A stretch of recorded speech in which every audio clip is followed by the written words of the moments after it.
aminareo hatrany ny fahasoavan'i Jesoa Kristy tombontsika ary havana. Amen. Andehantsika hiaraka hivavaka ary. Amin'izao fiandohan'ny herinandro izao dia misaotra anao izay tompo ary misy mahatoky manantena fa hiara-dalana aminao hatrany ary ianao dia tsy mahafoy anay koa. Ty herinandro vaovao ty apetraka eo am-pelatananao. Amin'ny anaran'i Jesoa. Amen.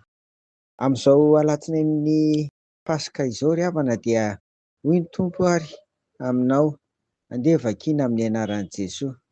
Fa isaorana anie Andriamanitra izay mitondra anay mandrakariva ao amin'ny Kristy toy ny fanaon'izay vao avy nandresy, ka dia ampisehoany ny hanitry ny fahalalana azy eny tontolo eny izahay.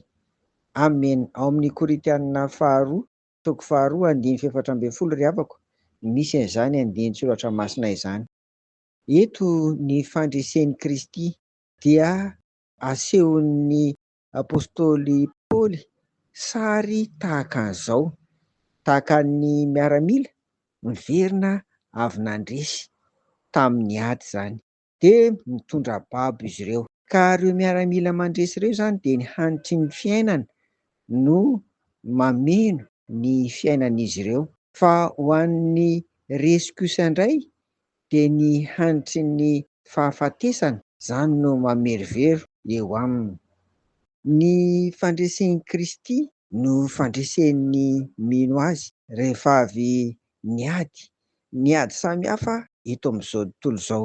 Na inona izany mahazo ny mpino, na dia izay mety heverina ho mafy indrindra azy, rehefa mijoro izy ka mino sy mahatoky ny tompo, dia ilay Jesosy Kristy mpandresy izany dia mpandresy koa izy miaraka amin'ny tompo. Ry havako, tsy fantatro na manahoana ny fiainanao amin'izao fotoana izao, fa raha sendra mandalo ady izany dia izao hoe: voamalintsika na tsiaro fa velona ny tompontsika nandresy ny fahafatesana. Ary hita koa amin'ity andinin-tsoratra masina an'ity fa mpandresy izy, noho izany tsika izay eo aminy, tsika izay mino dia matoky koa fa tsy maintsy handresy. Tsy mifarana amin'izao akory ny fiainantsika, fa mbola misy hanitry ny fiainana, hanitry ny fahalalana azy, hanitry ny fandresena mbola hamerovero eo amin'ny fiainanao amin'ny ho avy. Mahereza aza-kivy. Amen. Vavaka ary isika.